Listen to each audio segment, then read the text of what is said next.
Good morning, all. This is Professor Eknath Aire from Divine College of Pharmacy, Satana.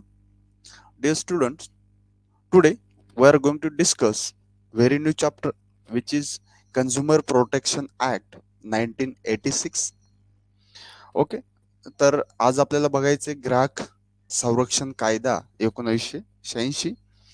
तर तुम्ही टेलिव्हिजनवरती किंवा other जे काही तुमचं प्लॅटफॉर्म आहे, सोशल मीडिया आहे, त्याच्यावरती बघितलं असेल की खूप साऱ्या कन्झ्युमर प्रोटेक्शनच्या related ads government through in the interest of public त्या ठिकाणी शो केल्या जातात, दाखवल्या जातात.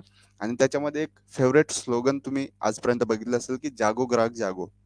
ओके, तर जे काही ग्राहक संरक्षण कायदा किंवा कन्झ्युमर प्रोटेक्शन ऍक्ट 1986 आल्यानंतर त्या ठिकाणी जे काही कन्झ्युमर आहे किंवा जे काही कस्टमर आहेत त्या रिलेटेड जे काही अवेअरनेस आहे ते अवेअरनेस त्या ठिकाणी क्रिएट करण्यासाठी गव्हर्नमेंटचं त्या ठिकाणी इनिशिएटिव्ह चाललेलं. ओके, तर आज जी कंडिशन आहे 2020 मध्ये जी आज आपण कन्झ्युमरची कंडिशन बघतोय ती खूपच बेटर आहे as compared to previous one.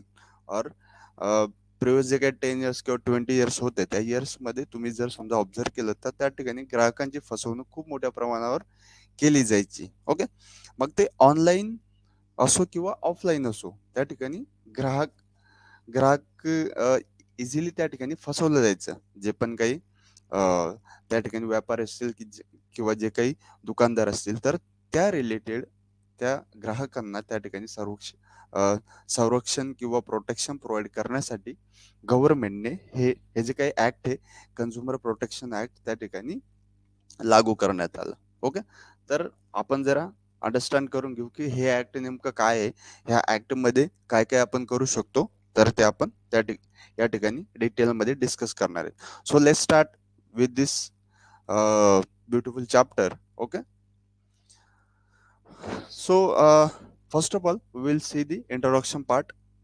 So it aims at providing better protection of the interest of the consumer. तर याचा एम होता की जे काही कन्झ्युमर आहेत त्यांना बेटर प्रोटेक्शन प्रोव्हाइड करणं रिगार्डिंग ऑफ द जे काही फ्रॉड्स अँड ऑल जे काही होता कस्टमर सोबत, तर त्याच्यापासून कस्टमरला प्रोटेक्ट करण्याचं जे काही एम होतं ते ह्या ऍक्टचं होतं. Then act applies to whole of India except Jammu and Kashmir. Jammu and Kashmir सोडून हा जो काही ऍक्ट आहे तो होल इंडियामध्ये ऍप्लिकेबल असेल. The act applies to all good and the services unless expressly exempted by the central government by the notification. तर हे सर्व गुड्स अँड सर्व्हिसेससाठी ऍप्लिकेबल असणार आहे. जर समजा काही एक्झेम्प्ट म्हणजे करायचं असेल किंवा त्याच्या बाह्य करायचं असेल तर ते गव्हर्नमेंट टाइम टू टाइम त्या ठिकाणी नोटिफिकेशन किंवा सर्क्युलर थ्रू त्या ठिकाणी आपल्याला सांगेलच. Then what do you know your consumer right किंवा do you know about your consumer right. तुम्हाला तुमचे कन्झ्युमर राईट माहिती आहेत का, काय काय तुमचे राईट्स आहेत, किंवा ॲज अ कस्टमर तुम्ही त्या ठिकाणी काय काय तुम्ही राईट्स परस्यू केले. तुम्ही कस्टमर झाले म्हणून त्या ठिकाणी तुमचे काहीतरी राईट्स असणार आहेत. तर ते राईट्स कोणते आहेत ते आपण बघू. So here are the some objective regarding of the consumer protection act. So it is a objective किंवा आपण त्याला राईट म्हणू की टू हेअर्ड म्हणजे कोर्टामध्ये सुनावणीसाठी हिअरिंगसाठी जाणं किंवा हिअरिंगसाठी एखादी केस त्या ठिकाणी कंप्लेन करणं हे एखाद्या कस्टमरचं त्या ठिकाणी राईट असेल. त्याच्यानंतर तुम्हाला काही प्रॉब्लेम असेल तर तुमच्या ग्रीव्हन्स किंवा तुमच्या प्रॉब्लेमचं रिड्रेसल ते सॉल्व्ह करण्याचं काम किंवा त्याचं राईट तुम्हाला असेल ते सॉल्व्ह करून घेण्याचं गव्हर्नमेंट थ्रू.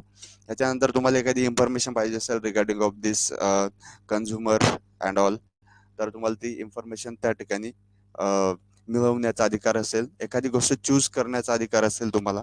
हे प्रॉडक्ट तुम्हाला आवडले नाही किंवा ही सर्व्हिस आवडली नाही तर दुसरी सर्व्हिस तुम्हाला सिलेक्ट करण्याचा त्या ठिकाणी अधिकार असणार आहे. त्याच्यानंतर तुमची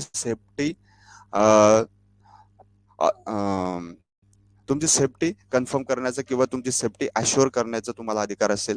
त्याच्यानंतर एज्युकेशन मोस्ट इम्पॉर्टंट की कस्टमर एज्युकेशन किंवा कन्झ्युमर एज्युकेशन त्या ठिकाणी तुम्हाला मिळवण्याचा अधिकार असेल. So these are the some consumer rights over there. Okay, तर here are the silent feature of the Consumer Protection Act. या ठिकाणी काही सायलेंट फीचर दिले ते आपण एक वन बाय वन त्या ठिकाणी बघू. First one is the right to safety. आता सेफ्टीचा राईट काय असणार आहे किंवा कसा असणार आहे, तर तो the right to be protected against marketing of goods and services which are hazardous to life and property. आपल्या लाईफ विषयी किंवा आपल्या प्रॉपर्टी विषयी जे काही हजार्डस गुड्स अँड सर्व्हिसेस आहेत, तर त्याच्यापासून स्वतःला प्रोटेक्ट करण्याचा अधिकार हा कन्झ्युमरला असणार आहे. Then the right to be inform. The right to be informed about the quality, quantity, purity standard and the price of the goods or the services so as to protect consumers against unfair trade practices. तर जे काही quality असेल, quantity असेल, purity असेल, standard असेल किंवा त्याची price असेल, याच्याबद्दल इन्फॉर्मेशन असणं, कन्झ्युमरला असणं, हा त्याचा एक त्या ठिकाणी मेजर राईट असणार आहे. Then the right to choose. तर कोणतंही गुड किंवा सर्व्हिसेस त्या ठिकाणी चूज करण्याचा राईट हा त्या पर्टिक्युलर कन्झ्युमरला त्या ठिकाणी असणार आहे. देन द राईट टू बी हिअर्ड. तर आपली एखादी कंप्लेंट असेल, ती कंप्लेंट कोर्टामध्ये घेऊन जाऊन त्याचं हिअरिंग करणं, त्याच्यावर सुनावणी करून घेणं, हे पण त्या कन्झ्युमरचं त्या ठिकाणी राईट असणार आहे. Then the right to the redress. Then any type of complaint have to redressal. किंवा कोणती तुमची कंप्लेंट असेल ती त्या ठिकाणी सॉल्व्ह करण्याचा, रिड्रेसल करण्याचा, त्या पर्टिक्युलर ऑथॉरिटीकडे घेऊन जाऊन त्याच्यापासून ती सॉल्व्ह करून घेण्याचा त्या ठिकाणी आपल्याला राईट असणार आहे, कन्झ्युमरला राईट असणार आहे. Then the right to the consumer education. The right to be acquire the knowledge on and skill to be and inform consumer. तर इन्फॉर्म किंवा अपडेटेड कन्झ्युमर त्या ठिकाणी असणं, हे पण तुमचं त्या ठिकाणी राईट असेल. Okay. So these are the some rights, or we can say the objectives, or we can say the silent feature of the Consumer Protection Act. And who is consumer? Consumer कोण असणार आहे? Consumer म्हणजे असा कोणताही व्यक्ती जो कोणत्याही प्रकारचे गुड किंवा सर्व्हिस त्या ठिकाणी घेतोय. ओके. तर ती फुल्ली पेड असेल, तुम्ही त्यासाठी पूर्ण पैसे दिले असतील किंवा थोडेफार प्रमाणात पैसे दिले असतील किंवा भविष्यात तुम्ही देणार आहेत, म्हणजे तुम्ही EMI वर एखादी गोष्ट घेतली आहे किंवा तुम्ही आधी ती सर्व्हिस यूज करून घेणार आहेत, त्याच्यानंतर त्यांना पैसे प्रोव्हाइड करणार आहेत, किंवा सर्व्हिस आधी घेतली आहे तुम्ही, त्याच्यानंतर त्यांना पैसे देणार आहेत. तर असे कोणत्याही प्रकारचे तुम्ही सर्व्हिस किंवा गुड त्या ठिकाणी घेतलं असेल, तर तुम्ही त्या ठिकाणी कंझ्युमर आहात. ओके. तर त्याला आपण म्हणू शकतो consumer, right. Next is what is a complaint. आता कंप्लेंट म्हणजे काय? So complaint is an allegation in writing by complaint that. तर कंप्लेंट ही एक ॲलिगेशन असेल आणि ते रायटिंग फॉर्म मध्ये तुम्ही दिले असेल, तर ते काय असू शकतं? Un unfair or restrictive trade practice is practice by trader or the service provider. तर अनफेअर टाईपची किंवा रेस्ट्रिक्टिव्ह टाईपची जर समजा ते सर्व्हिस किंवा एखादं गुड प्रोव्हाइड केलं जाते, त्याला आपण कंप्लेंट म्हणू शकतो, त्याच्या विरुद्ध कंप्लेंट देऊ शकतो. Then good spot or to be brought or the service hired or to be hired support from any deficiency. तर तुम्ही एखादी गोष्ट खरेदी केली असेल, खरेदी करणार आहेत, तुम्ही एखादी सर्व्हिस घेतली असेल किंवा घेणार आहेत, तर अशा टाईपच्या सर्व्हिसेसमध्ये किंवा गुड्समध्ये एखादी डेफिशियन्सी असेल, एखादा कमीपणा असेल, खूपच कमीपणा असेल, तर अशा टाईपच्या सर्व्हिसेस बद्दल किंवा गुड्स बद्दल तुम्ही त्या ठिकाणी कंप्लेंट देऊ शकता. Then trader or the service provided had charge excess price. जर एखाद्या केसमध्ये ट्रेडर किंवा जो काही सर्व्हिस प्रोव्हायडेड आहे, जो काही दुकानदार आहे, तुमच्याकडून जर समजा एक्स्ट्रा चार्जेस अप्लाय करत असेल, घेत असेल, तर त्याच्या विरुद्ध तुम्ही कंप्लेंट करू शकता. Then goods and services are hazardous or are likely to be hazardous to life and safety. जर तुमच्या लाईफ आणि सेफ्टी बद्दल एखादी गोष्ट, एखादी सर्व्हिस, एखादं गुड्स जर समजा हजार्डस असेल, तर ते तुम्ही त्याच्याबद्दल कंप्लेंट देऊ शकता. Then what is a defect. आता डिफेक्ट म्हणजे काय असणार आहे? एखाद्या गोष्टीमध्ये एखाद्या सर्व्हिस असेल किंवा एखादा प्रॉडक्ट असेल, त्या प्रॉडक्टमध्ये डिफेक्ट म्हणजे काय? तर defect means any fault, imperfection किंवा शॉर्ट कमिंग, कमी कमी प्रमाणात उपलब्ध होत असेल, किंवा त्याच्यामध्ये इनपरफेक्शन आहे, परफेक्ट नाही आहे ती गोष्ट, त्याच्यानंतर काहीतरी फॉल्ट आहे, तर ते ते झाले तुमचे defects related of that particular product or the services. In the quality. आता ते कशाच्या संबंधित असेल तर क्वालिटीच्या संबंधित असू शकतं, क्वांटिटीच्या संबंधी असू शकतं, पोटेन्सीच्या संबंधी असू शकतं, किंवा प्युरिटीच्या संबंधी असू शकतं, किंवा स्टँडर्डच्या संबंधी असू शकतं, which is record to be maintain by or under any law for the time being in force. तर ते त्या ठिकाणी मेंटेन करणं गरजेचं असणार आहे त्या पर्टिक्युलर सर्व्हिस प्रोव्हायडरला. त्याची क्वालिटी असेल, क्वांटिटी असेल, पोटेन्सी असेल, किंवा प्युरिटी असेल आणि स्टँडर्ड असेल. ओके. ते कन्झ्युमर डिस्प्यूट रिड्रेसल एजन्सीज. आता जर समजा आपण एखाद्या प्रकारची कंप्लेंट केली related of the any type of a good or the services, तर ती सॉल्व्ह कोण करणार, किंवा त्याच्यासाठी कोणकोणत्या एजन्सीज आपल्याकडे अवेलेबल आहेत ते आपण बघू. तर डिस्ट्रिक्ट लेवलला तुमच्याकडे असेल की a consumer dispute redressal forum at the district level. हे तुमचं डिस्ट्रिक्ट लेवलला असेल. जर समजा छोटी कंप्लेंट असेल, काहीतरी छोट्या प्रमाणात किंवा कमी प्रमाणात कंप्लेंट असेल, तर तुम्ही ह्या ठिकाणी डिस्ट्रिक्ट लेवलला त्याची कंप्लेंट करू शकता. Then a consumer dispute redressal commission at the state level. जर थोडीशी मोठी कंप्लेंट असेल related of the around the 10 लाखच्या आसपास, तर तुम्ही त्याला स्टेट गव्हर्नमेंटमध्ये त्या ठिकाणी घेऊन जाऊ शकता. Then a national consumer dispute redressal commission at the national level. आणि नॅशनल लेवलला तुमचा जर समजा मोठा इश्यू असेल, तर ते नॅशनल लेवलला त्या ठिकाणी ह्या कमिशनमध्ये तुम्ही घेऊन जाऊ शकता. Then jurisdiction. तेच आपल्याला बघायचं की आधीचं जे काही कोणत्या टाईपच्या फोरममध्ये कोणत्या टाईपची कंप्लेंट आपण त्या ठिकाणी करू शकतो. So here are the forum or the commission and here are the where the value of the goods or services and the compensation if any claim. तर कोणत्या ठिकाणी कोणत्या प्रकारची कशा प्रकारची कंप्लेंट आपण कोणत्या फोरममध्ये करू शकतो. जर समजा डिस्ट्रिक्ट फोरम असेल, तर डिस्ट्रिक्ट फोरममध्ये आपण करू शकतो डज नॉट एक्सीड ₹20 lakhs. 20 लाखपेक्षा जास्त ची अमाऊंट असलेली कंप्लेंट किंवा रिलेटेड कंप्लेंट आपण करू शकत नाही. 20 लाखच्या बिलोच आपण कंप्लेंट त्या ठिकाणी करू शकतो. आणि जर समजा स्टेट कमिशन असेल, तर स्टेट कमिशन मध्ये आपण ₹20 lakhs and above but not exceed 1 crore. 1 crore below आणि 20 लाखच्या अबोव्ह जे काही तुमची अमाऊंट असेल रिलेटेड कंप्लेंट तुम्ही स्टेट कमिशन मध्ये करू शकता. आणि जर समजा 1 crore पेक्षा जास्तची कंप्लेंट असेल, तर तुम्ही ती कंप्लेंट तुम्ही नॅशनल कमिशन मध्ये त्या ठिकाणी करू शकता. Okay. I hope you are getting my points. Okay. So here is the consumer is a king. Okay. जर तुम्ही कन्झ्युमरला जर जे काही ट्रेडर्स आहेत किंवा सर्व्हिस प्रोव्हायडर आहेत, जर समजा कन्झ्युमरला ॲज अ किंग त्यांनी ट्रीट केलं, चांगल्या प्रकारे ट्रीट केलं, तरच त्यांचं जे काही बिझनेस आहे ते बिझनेस ग्रो होऊ शकतं. चांगल्या प्रकारे सर्व्हिस दिली तर तोच कन्झ्युमर बाहेर जाऊन सांगेल की हा that person providing the good services. Okay. म्हणजे त्याची ॲडव्हर्टाईज तो स्वतः करून घेईल. म्हणजे consumer is a king that way. Okay. So how to complain. आता आपण कंप्लेन कसं करू शकतो ते बघू. So here the filing of the complaint.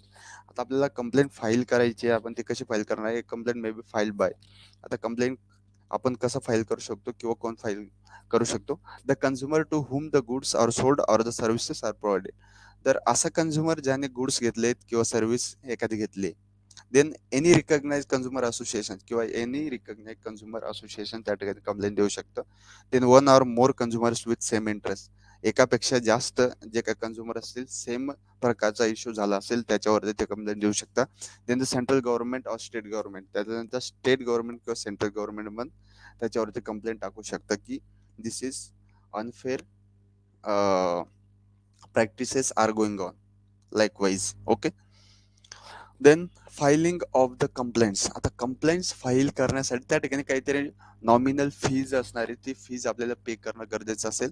Related of the amount, आपण किती अमाऊंटची त्या ठिकाणी कंप्लेंट त्या ठिकाणी करतोय, त्या कंप्लेंटच्या बेसिसवर त्या ठिकाणी फॉर्मची फीज असणार आहे. ती फीज आपण पे केल्यानंतर त्या ठिकाणी आपलं जे काही कंप्लेंट असेल ते कंप्लेंट आपण रजिस्टर करू शकतो. जर अप टू 1 लाख पर्यंत असेल तर ₹100 पर्यंत फी आपल्याला असते. Then ₹1 lakh and above but less than the 5 lakhs असेल तर ₹200 आपल्याला त्या ठिकाणी फीज लागू शकते. Then ₹5 lakhs and above but less than 10 lakhs, तर त्याच्या रिलेटेड असेल तर त्या ठिकाणी ₹400 आपल्याला फी पे करणं गरजेचं असेल.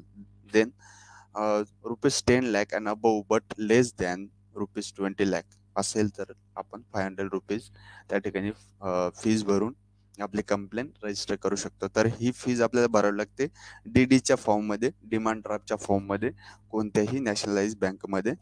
त्याच्यानंतर आपण ते बाय पोस्ट ते त्या ठिकाणी पाठवू शकतो कंप्लेंट, किंवा आता जर समजा पाहिलं तर ऑनलाईन पण आपण त्या ठिकाणी कंप्लेंट करू शकतो. Then here are the mode for filing a complaint. आता कोणत्या कोणत्या प्रकारे आपण कंप्लेंट फाईल करू शकतो, तर इन पर्सन टू पर्सन आपण त्या ठिकाणी कंप्लेंट फाईल करू शकतो, किंवा थ्रू एजंट और द लॉयर थ्रू आपण जाऊ शकतो, मोठी जर समजा कंप्लेंट असेल तर. देन बाय रजिस्टर पोस्ट, आपण त्याच्यानंतर रजिस्टर पोस्टने पण त्या ठिकाणी कंप्लेंट करू शकतो. So these are the mode to filing a complaint. Then here are the limitation or the limited of the period. आता कोणत्या पिरियड साठी आपण त्या ठिकाणी, किंवा कोणत्या पिरियडच्या अंडर आपण त्या ठिकाणी कंप्लेंट करू शकतो. जर एखादी गोष्ट घडली असेल आपल्यासोबत related of the consumer protection ऍक्टच्या रिलेटेड, एखादी गोष्ट घडली असेल आपल्यासोबत, फ्रॉड झाला असेल, तर विदिन 2 इयर्स, ती गोष्ट घडल्यानंतर विदिन 2 इयर्स आपल्याला कंप्लेंट करणं गरजेचं असणार आहे. त्याच्यानंतर ते कन्सिडर केलं जाणार नाही. Okay. Then here are the some penalties related of the offenses. Offenses related काही penalties दिलेत. It is a punishable with the infringement for a terms which shall not be less than 1 month, but which may extend to the 3 years. ठीक आहे.